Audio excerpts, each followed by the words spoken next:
a child with brown eyes, good luck, because it's really hard to see that fin-like look.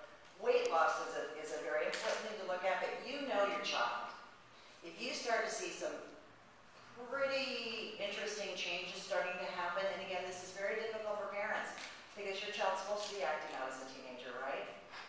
They're supposed to be defiant and belligerent and all that. So it's a very, very tough road for a parent of an adolescent right now to be dealing with.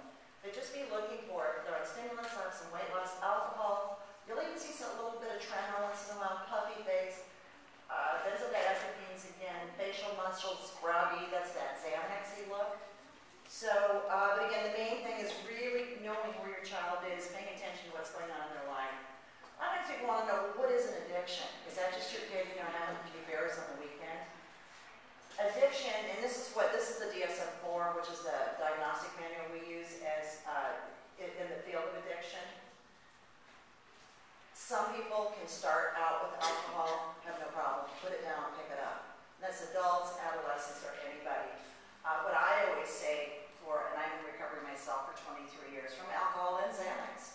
And what I always tell people is like those of us that have